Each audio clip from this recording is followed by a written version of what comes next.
Hi everyone, let us start this topic that is fraud and money laundering. इस chapter में हम money laundering को अच्छे से समझेंगे और ऑर्गेनाइजेशन में कितने तरह के फ्रॉड हो सकते हैं, कौन कौन ये फ्रॉड करता है, फ्रॉड के एसेंशियल एलिमेंट्स क्या है, ये सारी चीजें हम पढ़ेंगे इस टॉपिक में. Let us start this topic.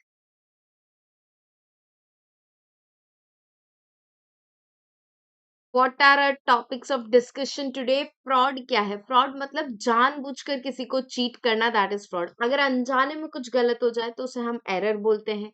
Intentionally कुछ गलत किया जा रहा है तो that will be known as fraud. Money laundering क्या है? Money laundering is black money को व्हाइट में कन्वर्ट करना, जिसके 3 स्टेजेस हैं और उसके ऑफेंसेस हम पढ़ेंगे. विसल ब्लोइंग क्या है? विसल ब्लोइंग का मतलब होता है सीटी बजाना, मगर यहाँ पे इसका क्या कॉन्टेक्स्ट है? यहाँ पे इसका मतलब होता है अगर ऑर्गेनाइजेशन में कुछ गलत चल रहा है तो विसल ब्लोइंग के थ्रू वो चीजें रिपोर्ट की जा सकती है और उसमें आपको आपकी आइडेंटिटी नहीं बतानी होगी, आपको सिर्फ गलत चीजें रिपोर्ट कर रहा है तो एम्प्लॉयज को एनकरेजमेंट मिलती है कि गलत चीजें रिपोर्ट की जाए. That is what whistle blowing is. Fraud क्या है? तो फ्रॉड का मतलब धोखा देना, डिसेप्शन. Dissipation is fraud. धोखा आप क्यों देते हैं? अनजस्ट एडवांटेज के लिए, अनफेयर बेनिफिट के लिए, अनजस्ट गेन के लिए.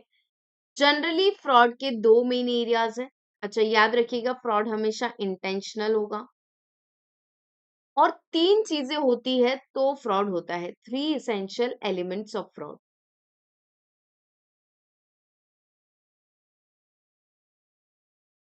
वो 3 चीजें क्या है? पहली चीज, इंसान डिसऑनेस्ट होना चाहिए.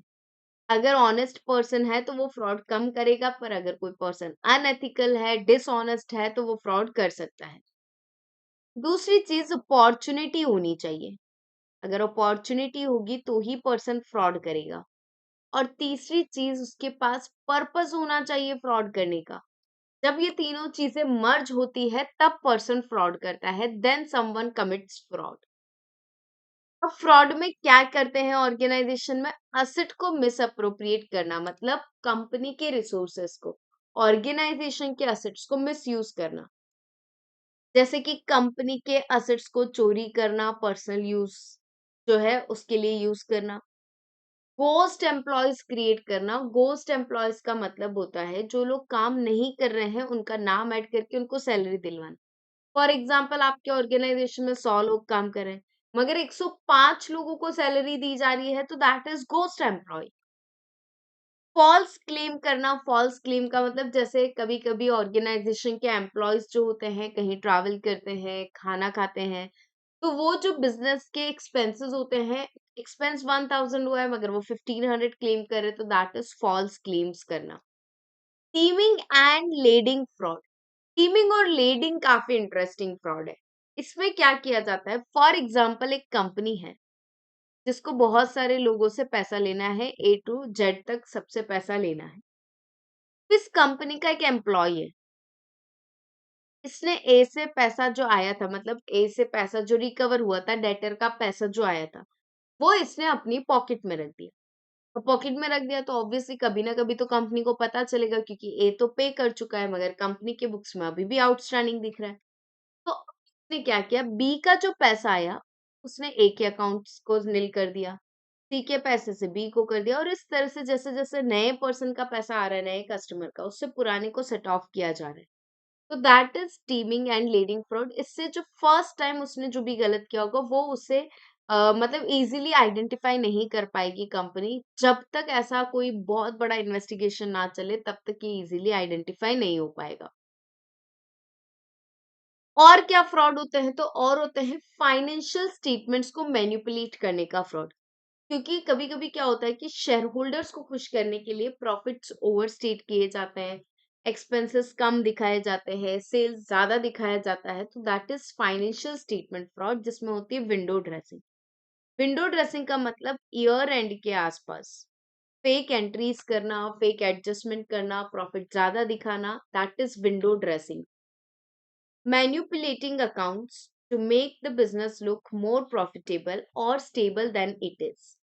बुक्स ऑफ अकाउंट्स को मैनिपुलेट करना और यहाँ पे ज्यादा प्रॉफिट दिखाना as compared to the actual situation, often to trigger bonus और सिक्योर लोन। ऐसा क्यों किया जाता है? तो देखो, कभी कभी क्या होता है कि कंपनीज में मैनेजर्स का बोनस या डायरेक्टर्स का बोनस प्रॉफिट के ऊपर बेस्ड होता है। प्रॉफिट के ऊपर अगर बोनस बेस्ड है, तो उस सिचुएशन में क्या होगा कि ये लोग कोशिश करेंगे प्रॉफिट को ओवरस्टेट करने की। लोन वगैरह लेने के लिए भी प्रॉफिट ज्यादा दिखाया जाता है ताकि लोन इजीली मिल जाए बैंक से। तो इस तरह के फ्रॉड्स होते हैं financial statements related misstatement of information. इसके अलावा रेवेन्यू को मैनिपुलेट करना, सेल्स ज्यादा दिखाना before they are legally completed to hit targets. मतलब कस्टमर का ऑर्डर आया और आपने सेल्स रिकॉर्ड कर दिया, ऐसा नहीं होता। जब तक गुड्स डिस्पैच नहीं होते हैं, ट्रांजैक्शन कंप्लीट नहीं होता है, आप सेल्स नहीं दिखा सकते हैं। तो that is manipulation of revenue recognition. तो फ्रॉड क्या है बच्चों? इंटेंशनल एक्ट, एक इंटेंशनल एक्ट है to receive undue gain. Fraud कौन करता है? Fraud can be done by management, employees और थर्ड पार्टीज। मैनेजमेंट जनरली किस तरह के फ्रॉड करेगा? मिस अप्रोप्रिएट करना असेट को,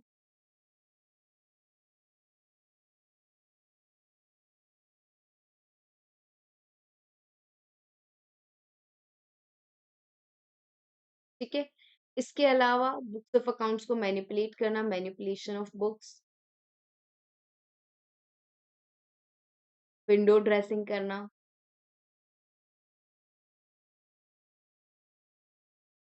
ठीक है। एम्प्लॉयज किस तरह का फ्रॉड करते हैं? एम्प्लॉयज करते हैं teeming leading fraud,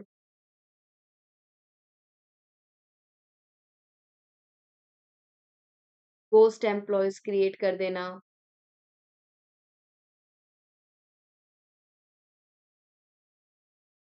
claiming reimbursements more than actual।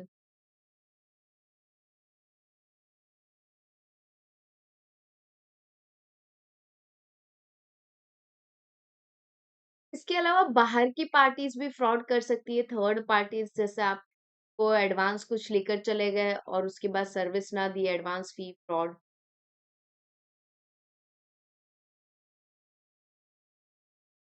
ठीक है। इसके अलावा और कौन से फ्रॉड हो सकते हैं? पोंजी स्कीम हो सकता है। पोंजी स्कीम में क्या होता है, जैसे लोगों को वीकेंड से ऐसे फेक स्कीम्स दी जाती है, 21 दिन में पैसा डबल, या हर महीने आपको इतना पे आउट होगा, आप आपके आपके अंडर दो दो लोगों को ऐड करो।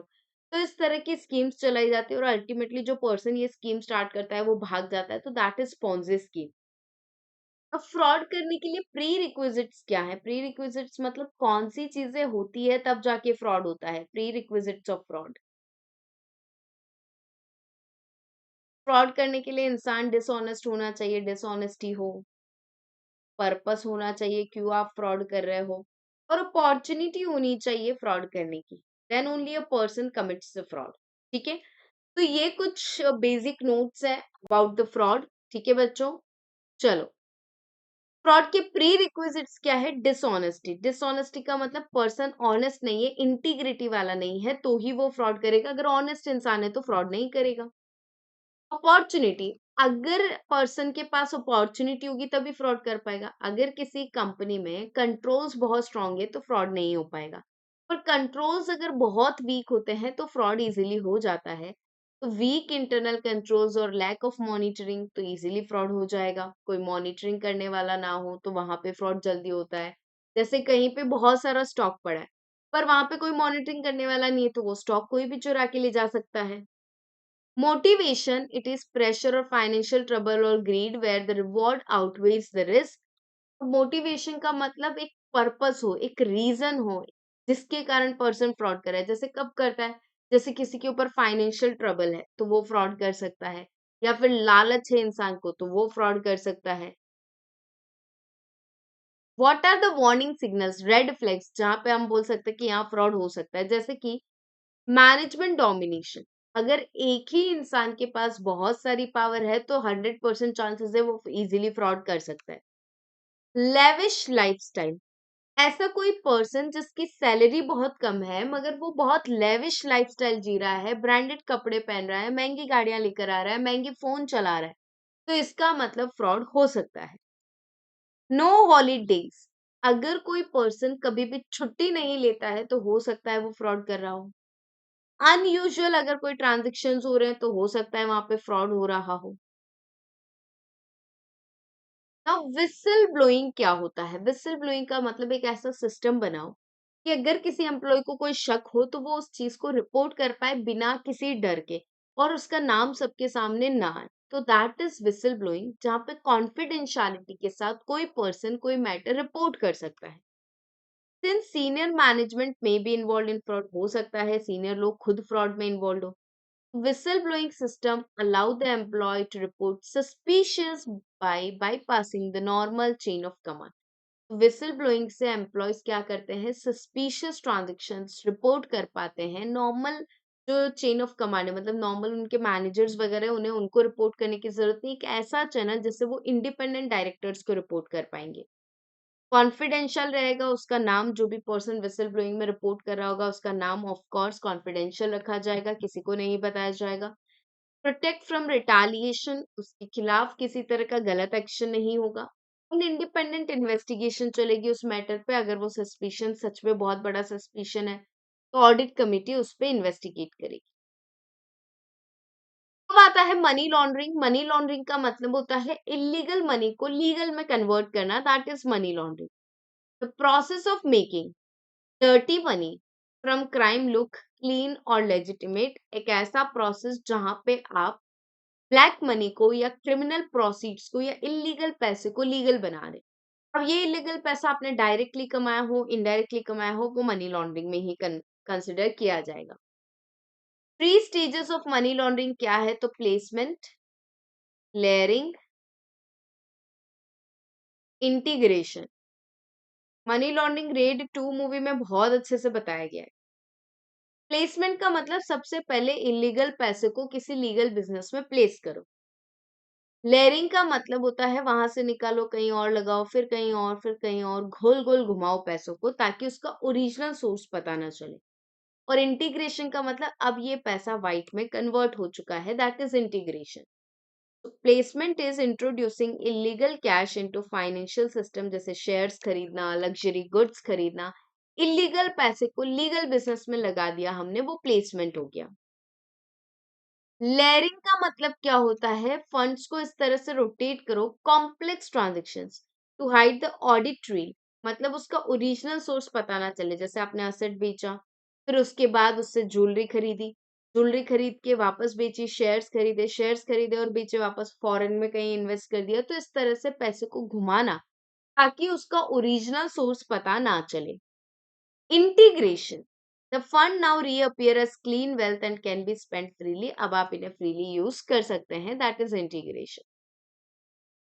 मनी लॉन्ड्रिंग में 3 गुनाह कंसिडर किए जाते हैं। पहला, वो पर्सन जो खुद मनी लॉन्ड्रिंग कर रहा है, द एक्ट इटसेल्फ। उस पर्सन को 14 इयर्स तक की इम्प्रिजनमेंट हो सकती है, क्योंकि मनी लॉन्ड्रिंग बहुत सीरियस ऑफेंस है। अप टू 14 इयर्स का इम्प्रिजनमेंट हो सकता है मनी लॉन्ड्रिंग में। फेलियर टू रिपोर्ट, अगर कोई पर्सन है जिसे डाउट है और उसे पता है कि मनी लॉन्ड्रिंग हो रहा है और फिर भी वो मनी लॉन्ड्रिंग रिपोर्टिंग ऑफिसर को रिपोर्ट नहीं कर रहा है। Money laundering reporting officer specifically hire किए जाते हैं ऑर्गेनाइजेशन में इन चीजों को रिपोर्टिंग करने के लिए, कि हाँ हम किसी को रिपोर्ट कर पाए ऐसा कुछ हो रहा है। तो अगर कुछ सस्पिशन है, डाउट है, और फिर भी आप एमएलआरओ को रिपोर्ट नहीं करते हो, तो that is failure to report, और उसमें 5 साल तक की सजा। जनरली बैंक वगैरह में एमएलआरओ जरूर होते हैं। Up to 5 years imprisonment. Tipping off का मतलब होता है tip देना। Warning the suspect that they are being investigated. क्या होता है कि फॉर एग्जांपल, कहीं पे फॉर एग्जांपल ऑफिसर इन्वेस्टिगेशन करने जाने वाला है, और इन्वेस्टिगेशन से पहले ही किसी ने वहां खबर पहुंचा दी कि आपके वहां रेड पड़ने वाली है, ऑफिसर्स आने वाले, तो वो पर्सन तो पहले ही सतर्क हो जाएगा, सारी चीजें छिपा देगा। तो दैट इज टिपिंग ऑफ। उसे क्या बोला जाता है? टिप ऑफ करना बोला जाता है, कि जहां पे इस तरह से आप पहले ही न्यूज खबर पहुंचा देते हो, टिप पहुंचा देते हो, और इन्वेस्टिगेशन प्रॉपरली नहीं हो पाती। टिपिंग ऑफ वाले पर्सन को 2 साल तक की सजा हो सकती है, टू 2 इयर्स इम्प्रिजनमेंट। 3 ऑफेंसेस है, एक तो खुद मनी लॉन्ड्रिंग कर रहा है पर्सन, वो ऑफेंस है। एक किसी को डाउट है और वो पर्सन रिपोर्ट नहीं कर रहा है, तो उसके लिए 5 साल तक की सजा, और जो खुद मनी लॉन्ड्रिंग कर रहा है उसके लिए 14 इयर्स तक की सजा। Handling client money. अभी कभी-कभी क्या होता है कि क्लाइंट का पैसा आपके पास आता है, तो आप उसे मिसयूज ना करें। जिस पर्पस के लिए इकट्ठा किए हो वही पर्पस में यूज होना चाहिए। Professional firms, lawyer, accountant must follow strict rules when holding money for clients to prevent misappropriation. आप क्या कर सकते हैं? सेग्रीगेट रखो, क्लाइंट का पैसा अलग, आपका अलग। Client money must be kept in a separate bank account from firm's own operating cash. खुद के कैश से दूसरी जगह रखना चाहिए क्लाइंट का पैसा। Transparency, clear separate accounting records हो फॉर एवरी इंडिविजुअल क्लाइंट। सबके रिकॉर्ड सेपरेटली मेंटेन करो, अलग अलग तरीके से मेंटेन होने चाहिए, रिकॉर्ड्स ट्रांसपेरेंटली मेंटेन हो। तो फ्रॉड की टाइप्स क्या क्या है, फटाफट से कुछ की पॉइंट्स पढ़ लेते हैं हम। टीमिंग और लेडिंग फ्रॉड क्या है? Hiding cash shortage using later receipts, मतलब पहला कैश हमने चुरा लिया, बाद वाले को पहले वाले का कैश दे दिया। Window dressing, making account look better for bonuses, loan, इसके लिए बुक्स ऑफ अकाउंट्स मैनिपुलेट करना। MLRO is money laundering reporting officer, जिसको हम जाके रिपोर्ट करते हैं अगर कोई डाउट होता है, तो internal officer who receive suspicious activity reports. FATF is action task force है, ठीक है, फास्ट एक्शन टास्क फोर्स, एक inter governmental body setting global anti money laundering standard. So FATF जो है global standards anti money laundering जो है, global standards देती कि क्या चीजें आपको फॉलो करनी चाहिए, और कैसे कुछ कंट्रीज को ये लोग बैन भी करते कि इन कंट्रीज के साथ आपकी डीलिंग नहीं होनी चाहिए। एफएटीएफ की एक लिस्ट आती है, ब्लैक लिस्ट आती है, जिसमें कुछ कंट्रीज के नाम होते हैं। ड्यू डिलिजेंस स्पेसिफिकली बैंक्स को करना चाहिए, क्योंकि मनी लॉन्ड्रिंग के ज्यादा चांसेस वहां पे होंगे जहां पे फाइनेंशियल ट्रांजेक्शन हो रहे हैं। बैंक कस्टमर को अच्छे से जाने, कस्टमर का आइडेंटिफिकेशन करे, केवाईसी हो। 2 तरह के ड्यू डिलिजेंस होते हैं, नॉर्मल एंड एनहांस्ड। अगर कोई नॉर्मल कस्टमर है, आप उसका नॉर्मल केवाईसी कर रहे हो, चलेगा। एनहांस्ड ड्यू डिलिजेंस क्या है? एनहांस्ड ड्यू डिलिजेंस का मतलब आप ज्यादा से ज्यादा क्या करो, ज्यादा से ज्यादा आपको चीजें मॉनिटर करनी पड़ेगी और अच्छे से चेक करनी पड़ेगी, अगर कोई कस्टमर आपको रिस्की लग रहा है, सस्पिशियस लग रहा है तो। अब जनरली क्या होता है कि आपको अगर प्रॉपर ये चीजें रोकनी है, जैसे फ्रॉड कम करना है, मनी लॉन्ड्रिंग ना हो, रिश्वत रिश्वत ना हो, तो अच्छा इंटरनल कंट्रोल। इंटरनल कंट्रोल क्या होते हैं? Internal control are procedures to prevent और डिटेक्ट फ्रॉड और एरर। फ्रॉड और एरर को प्रिवेंट और डिटेक्ट करने के लिए जो प्रोसीजर्स होते हैं वो इंटरनल कंट्रोल्स होते हैं। फॉर एग्जाम्पल, एक ही पर्सन था, वो खुद ही गुड्स ऑर्डर कर रहा था, ये परचेज ऑर्डर दे रहा था, वो ही गुड्स रिसीव कर रहा था, और वो ही गुड्स का पेमेंट कर रहा था। तो हमें लगा कि यहाँ तो फ्रॉड हो सकता है वो अपने लिए कुछ मंगाए और कंपनी के पैसों से पे करे, क्योंकि वो अकेला सब कुछ डील कर रहा है, तो ऐसे चांसेस थे। तो हमने क्या किया, सेग्रीगेशन किया। सेग्रीगेशन ऑफ ड्यूटीज किया कि भाई एक पर्सन गुड्स ऑर्डर करेगा, दूसरा पर्सन गुड्स रिसीव करेगा, तीसरा पर्सन पेमेंट करेगा। तो that is segregation of duties. इसे क्या बोला गया? सेग्रीगेशन ऑफ ड्यूटीज, ठीक है। तो सेग्रीगेशन ऑफ ड्यूटीज हमने जो किया है वो क्या है? एक तरह का इंटरनल कंट्रोल है। अगर हमें लगता है गुड्स चोरी हो सकते हैं, तो हमने वहां पे सीसीटीवी लगा दिया, बायोमेट्रिक्स लगा दिया, लॉक्स लगा दिए, सिक्योरिटी गार्ड्स बैठा दिए, तो ये क्या है? Internal controls. तो इंटरनल कंट्रोल्स हमको एक रीजनेबल अश्योरेंस देते हैं कि भाई आपका जो चीजें हैं, फ्रॉड और एरर है, वो प्रिवेंट हो पाएंगे, एफिशिएंसी काम होगा, लीगल कंप्लायंसेस पूरे होंगे, और जो रिपोर्ट्स है वो रिलायबल होंगी, बुक्स ऑफ अकाउंट्स रिलायबल होंगे। इसके लिए हम कंट्रोल्स लगाते हैं। पर कंट्रोल्स लगाने के बाद भी गलत चीजें हो सकती है, याद रखिएगा। मतलब कंट्रोल्स हमें सिर्फ एक रीजनेबल एश्योरेंस देते हैं, कोई गारंटी नहीं देते हैं कि कंट्रोल लगाने के बाद कोई फ्रॉड नहीं होगा, फिर भी फ्रॉड तो हो सकता है। कंट्रोल लगाने के पीछे पर्पस क्या? तो कंप्लीटनेस का मतलब सारे ट्रांजेक्शन कंप्लीटली रिकॉर्ड हो, इसलिए हम कंट्रोल लगाते हैं। एक्यूरेसी, जो भी डेटा रिकॉर्ड हो रहा है वो एक्यूरेटली रिकॉर्ड हो, कोई उसमें गलत चीजें ना लिखे, इसलिए भी हम कंट्रोल्स लगाते हैं। वैलिडिटी, जो ट्रांजेक्शन्स रिकॉर्ड किए गए हैं वो रियल हो, ऑथराइज्ड हो, वैलिड हो। एग्जिस्टेंस, जो असेट्स आप लिख रहे हैं वो एक्चुअली एग्जिस्ट कर रहे हैं कि नहीं कर रहे हैं। फॉर एग्जाम्पल आपने अकाउंट्स में लिख दिया आपके पास 5 मशीन है, तो 5 मशीन फैक्ट्री में होनी भी चाहिए, अगर नहीं है इसका मतलब कुछ गलत किए जा रहे हो, मैनिपुलेशन हो रहे हैं। कंट्रोल का पर्पस क्या, सारी ट्रांजेक्शन्स कंप्लीटली रिकॉर्ड हो, एक्यूरेटली रिकॉर्ड हो, जो वैलिड हो वही रिकॉर्ड हो, और जो एग्जिस्ट कर रहा है वही रिकॉर्ड। कंट्रोल एक्टिविटीज क्या क्या हो सकती है। पहली है ऑथराइजेशन। ऑथराइजेशन का मतलब परमिशन लेना। फॉर एग्जाम्पल 10,000 के बियॉन्ड कोई ट्रांजेक्शन होगा तो आप मैनेजर से अप्रूवल ले लेना। तो ये किस तरह का कंट्रोल हुआ, ऑथराइजेशन, कि भाई बड़ा ट्रांजेक्शन करना है तो पूछ कर करना है, तो ऑथराइजेशन। कंपैरिजन, अभी हम बहुत सारी चीजों का बजट बनाते हैं, फिर उसे एक्चुअल से कंपेयर करना, ठीक है, दैट इज कंपैरिजन। तो बजट वर्सेस एक्चुअल, उसे हम क्या बोल सकते हैं, कंपैरिजन। बजट क्या है और एक्चुअल क्या है उसको कंपेयर करना। अगर बजट से एक्चुअल बहुत ज्यादा डिफरेंट आ रहा है तो प्रॉब्लम हो सकती है। आप 10,000 का बजट लेके गए, 50,000 खर्च करे तो बहुत ज्यादा वेरिएशन है। कंप्यूटर कंट्रोल्स का मतलब होता है पासवर्ड्स, फायरवॉल्स, ताकि कोई भी पर्सन अनऑथराइज एक्सेस ना ले पाए, कंप्यूटर का डेटा चोरी ना कर पाए, पासवर्ड्स रखना, फायरवॉल लगाना ताकि वायरस ना आए। एरिथमेटिकल मतलब मैथमेटिक्स चेक करना कि टोटल वोटल बराबर है कि नहीं है, मल्टीप्लिकेशंस प्लस माइनस सब बराबर है कि नहीं है। ट्रायल बैलेंसेस मेंटेन करना। अकाउंट रिकंसाइल करना, जैसे हम बैंक स्टेटमेंट्स मंगाते हैं, चेक करते हैं रिकंसाइल हो रहा है कि नहीं हो रहा। डेटर से स्टेटमेंट मंगाते हैं कि आपके वहां कितना आउटस्टैंडिंग है, हमारे यहाँ कितना शो हो रहा है, रिकंसिलिएशन। फिजिकल कंट्रोल्स जैसे लॉक लगाना, सीसीटीवी रखना, इसके अलावा एसी वगैरह रखना ताकि कोई हीट ना हो बहुत ज्यादा सिस्टम में। सेग्रीगेशन ऑफ ड्यूटीज, अभी मैंने आपको समझाया कि कोई सिंगल पर्सन सारा काम ना करे, ड्यूटी को इस तरह से डिवाइड करो कि एक अकेला पर्सन स्टार्टिंग से एंड तक पूरे ट्रांजेक्शन को ना करे, इसे हम इंटरनल चेक भी बोलते हैं। इंटरनल कंट्रोल के 5 एलिमेंट्स होते हैं,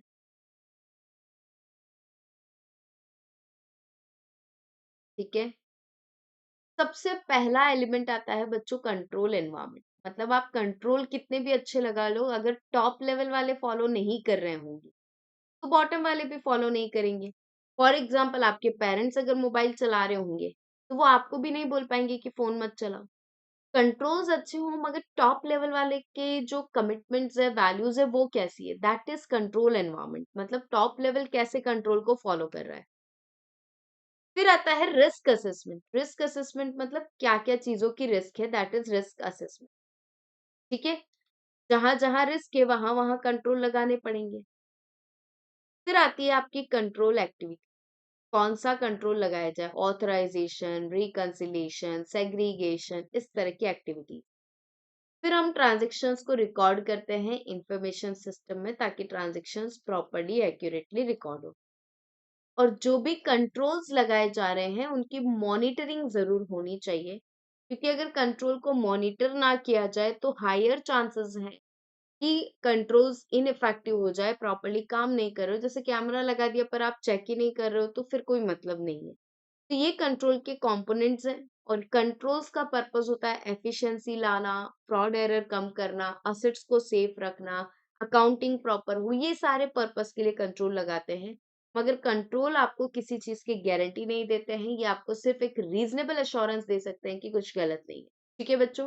तो आज हमने क्या क्या पढ़ा, we studied about fraud. Fraud क्यों किया जाता है, अनड्यू बेनिफिट लेने के लिए।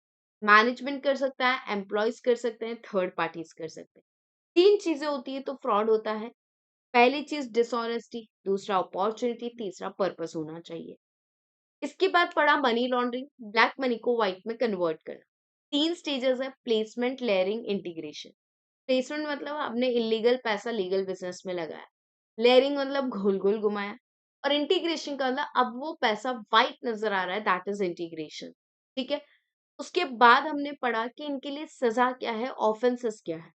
Offences are money laundering and tipping off and suspicious, अगर आप रिपोर्ट नहीं करते हैं तो मनी लॉन्ड्रिंग के लिए 14 ईयर्स की सजा, ट्रांजेक्शन सस्पिशियस है और आप रिपोर्ट नहीं कर रहे हैं तो 5 साल की सजा, टिप दे रहे हैं तो 2 साल तक की सजा। इन सब चीजों को रोका कैसे जाए, इसके लिए आप कंट्रोल्स लगाइए, पर कंट्रोल्स लगाने के बाद भी कोई एब्सोल्यूट गारंटी नहीं है, सिर्फ एक रीजनेबल एश्योरेंस मिलता है। That is what we have studied बच्चों, कि हम एक रीजनेबल एश्योरेंस दे सकते हैं इंटरनल कंट्रोल के थ्रू। इंटरनल कंट्रोल्स लगाने की जिम्मेदारी किसकी होगी, मैनेजमेंट की होगी। Management is responsible to place good controls, और कंट्रोल्स मॉनिटर होते रहने चाहिए ताकि कंट्रोल्स इफेक्टिव रहे। ठीक है बच्चों, that is what we have studied today. In the next session we'll be learning something new. Till then, keep revising, keep studying. Thank you.